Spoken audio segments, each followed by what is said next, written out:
Revelações da ciência sobre os mistérios da vida. Especialistas de vários países estiveram no Brasil para o lançamento de um grupo dedicado à tese do chamado design inteligente. Esses cientistas acreditam que a perfeição e a complexidade da natureza comprovam a existência de um ser superior. O que há por trás do bater das asas de uma borboleta? Ou das cores vibrantes das penas dos pássaros? O que há em comum entre a concha do mar e a força dos furacões? Que mistérios guardam as nossas células e o DNA, o responsável por tudo o que somos? Os homens reunidos nesta sala são os principais nomes de um ramo da ciência que pretende responder questões como estas. Ao contrário do que a gente apregoou por 150 anos, há evidências de inteligência na vida e no universo. Eles são estudiosos do chamado design inteligente, uma linha de pesquisa que acredita que a complexidade da vida e a perfeição da natureza comprovam a existência de um ser superior. A vida foi feita pronta, o universo foi feito pronto, planejados por um ser extremamente inteligente, com design, com arte, com perfeição. Marcos Eberlin coordena o Núcleo de Pesquisa em Ciência, Fé e Sociedade, recém-inaugurado por uma das maiores universidades de São Paulo, em parceria com instituições americanas. Outro defensor do design inteligente é o doutor em bioquímica e professor americano Michael Behe.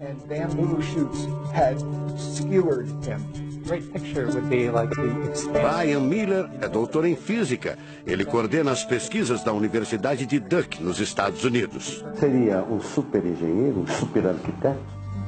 Você pode dizer isso, responde o físico. Um arquiteto que tinha a vida em mente, um criador que fez a vida deliberadamente. Also, when you look at life itself, não é de hoje que os cientistas procuram pistas deste arquiteto da vida. Galileu Galilei, o célebre físico e astrônomo italiano, disse há mais de 400 anos que a matemática é o alfabeto com o qual Deus escreveu o universo. A matemática se dedica a provar que tudo no universo segue uma lógica. Mas foi ainda antes, na Idade Média, que outro italiano, Leonardo Fibonacci, decifrou parte deste alfabeto. Ele descobriu um padrão numérico que se repete em quase tudo na natureza. Em homenagem a ele, o padrão passou a ser conhecido como sequência de Fibonacci, uma sequência lógica de números que pode ser expressa em formas geométricas. Em cada quadrado, a gente consegue construir arcos, são aquelas linhas tortas, né? A gente consegue ligar um arco com o outro. Quando você liga um arco, um outro arco, um outro arco, um outro arco, um outro arco, e vai seguindo um outro arco, pensando no próximo quadrado, um outro arco. Essa aqui é uma figura que é uma espiral, chamada espiral de Fibonacci. E essa espiral aparece em diversos lugares do nosso cotidiano. Aparece, por exemplo, na nossa orelha. O formato da nossa orelha é exatamente essa espiral. Uma coisa interessante, aparece no nosso rodamuinho do cabelo aqui. É o mesmo formato que aparece aqui. Que é o mesmo formato que aparece naquela concha do mar, tal do Nautilus, né? Que é o mesmo formato que aparece nas estrelas do universo. Que é o mesmo rodamuinho que forma quando tem um furacão. A sequência de Fibonacci foi encontrada também nas ondas do mar, nas pétalas das rosas, na distribuição das sementes do girassol e até nos hexágonos da casca do abacaxi. Mais uma comprovação matemática da existência de uma mente inteligente por trás da criação seria o chamado número de ouro, ou proporção áurea, representada pela letra Φ. O número de ouro, também representado pelos dígitos 1,618, está presente na construção de uma das obras mais importantes da antiguidade, o Partenon. Foi usado por Leonardo da Vinci na Mona Lisa, o quadro mais famoso do mundo. Essa regra do número áureo, ela vem, né, aparece no Fibonacci e aplica um monte de situações. E é legal que os gregos percebiam isso, eles associavam isso muito com a ideia de perfeição. Ele está presente nas asas das borboletas e até nas medidas do corpo humano. Se você pegar a sua altura e dividir pela distância do seu umbigo até o chão, vai dar aproximadamente 1,6. Um φ. Vai dar 1 φ também. Se a gente abre os braços, né, calcula a distância da ponta de um dedo até a ponta do outro dedo. Então vai ser desse dedo maior aqui, no dedo médio, até chegar ao dedo médio. Se eu pegar essa distância e dividir pela distância desse dedo até esse ombro aqui, vai dar 1,6 de novo. De tudo na natureza, o que mais impressiona os cientistas são as células, a chamada unidade básica da vida. São as menores partes que compõem os seres vivos, vegetais ou animais.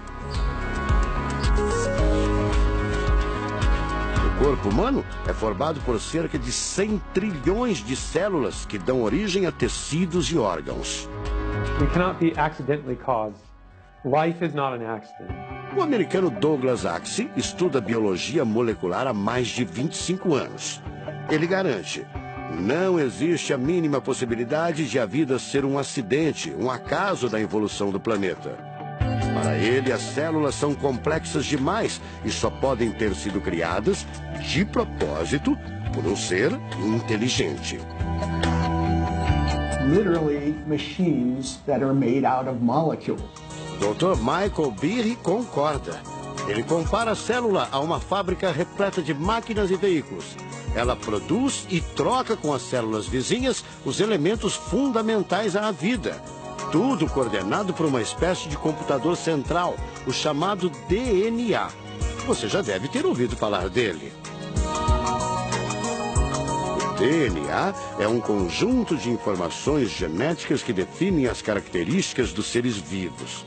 Entre os humanos é o DNA que informa o sexo, a cor da pele e do cabelo e o formato do rosto, entre outras coisas.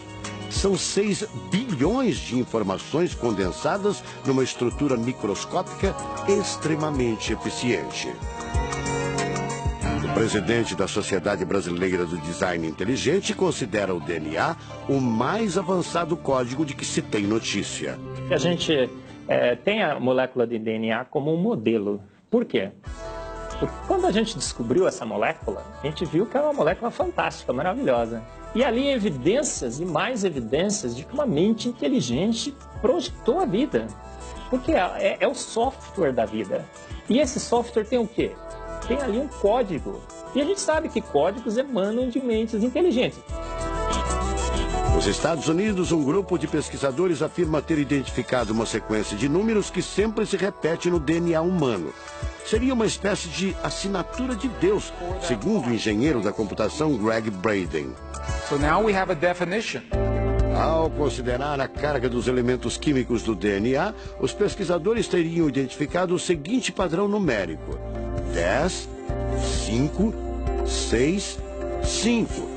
Eles então passaram a tentar decifrar esse código e tiveram a ideia de substituir os números por letras hebraicas. Em hebraico, a língua oficial de Israel e que aparece na Bíblia, os números são representados por letras, como explica essa professora israelense. A escrita hebraica é muito antiga. Já tem textos escritos 1000 anos antes da Era Comum. E nesta época ainda não inventaram o sistema decimal dos números que usamos agora. Na Bíblia, o Primeiro Testamento, podemos ver não só os números dos versículos e os números dos capítulos, mas também as páginas. A contagem das páginas está feita em letras e não em números. A sequência numérica 10, 5, 6, 5 foi transcrita para as respectivas letras em hebraico: Yud, Rei, Vav, Rei. Veja o resultado. A sequência corresponde à palavra Javé, ou Deus em hebraico. Apesar de todo o avanço da medicina, cerca de 90% das informações genéticas ainda são um mistério. O professor Eberlin diz que as descobertas científicas trazem implicações sérias para toda a humanidade. Mas cada vez mais reforçam os argumentos de quem acredita no design inteligente, a assinatura de uma força superior. A gente vai ter que entregar essa informação para a filosofia e para a teologia. E a gente agora, como bons filósofos e teólogos que todos somos, a gente vai colocar a nossa filosofia e nossa teologia em cima desse dado científico e optar pela melhor opção. Eu, óbvio, acho que a melhor opção é Deus. Como gente, a gente tem esse direito, né, de especular em cima da descoberta científica de que uma mente inteligente orquestrou o universo e a vida.